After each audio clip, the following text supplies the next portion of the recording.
Halo anak-anak, hari ini kita akan belajar tentang gangguan dan kelainan pada sistem reproduksi manusia.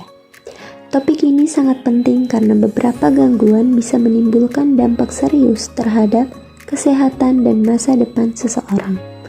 Banyak dari gangguan ini disebabkan oleh infeksi menular kesehatan atau kebiasaan hidup yang kurang sehat. Yuk kita pahami dulu jenis-jenis penyakit yang bisa menyerang sistem reproduksi. Beberapa penyakit yang umum menyerang sistem reproduksi adalah gonore, herpes genital, chlamydia, HIV atau AIDS, dan infertilitas. Penyakit ini sering menular melalui hubungan seksual yang tidak aman dan bisa tidak menunjukkan gejala di awal. Jika tidak ditangani, dampaknya serius seperti luka, nyeri, dan dalam jangka panjang bisa menyebabkan kemandulan. Yang pertama ada HIV atau AIDS, virus yang menyerang sistem kekebalan tubuh. Kemudian menyebar lewat cairan tubuh termasuk saat hubungan seksual.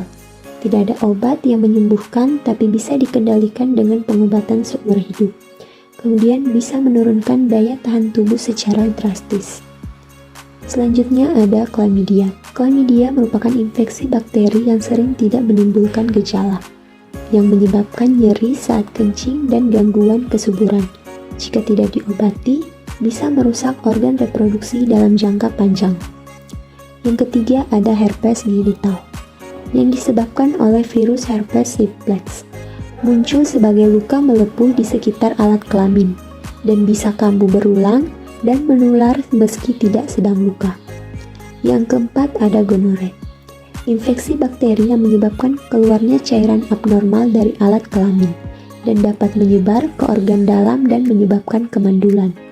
Kemudian makin sulit diobati karena resistensi antibiotik. Yang kelima ada infertilitas, yang terjadi jika infeksi seksual merusak saluran reproduksi. Bisa menimpa pria maupun wanita tanpa disadari. Pencegahan lebih baik daripada pengobatan.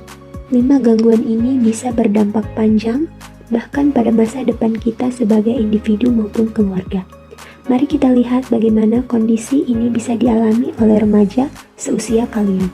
Inilah kisah Rio, seorang murid SMA yang sedang mengalami gejala yang mengganggu. Rio bertemu temannya Andi untuk menceritakan tentang gejala yang dialaminya selama beberapa hari terakhir. Kenapa ya, Andi? Setiap buang air kecil aku terasa sakit dan ini cairan apa di celana dalamku. Bro, itu serius. Mending periksa deh. Jangan malu loh Rio. Rio mencoba mencari tahu dari internet, tapi makin bingung dan takut. Ia merasa malu padahal gejalanya semakin parah. Sekarang bagaimana menurut kalian? Menurut kalian, kenapa seseorang seperti Rio bisa merasa takut atau malu untuk mencari pertolongan medis?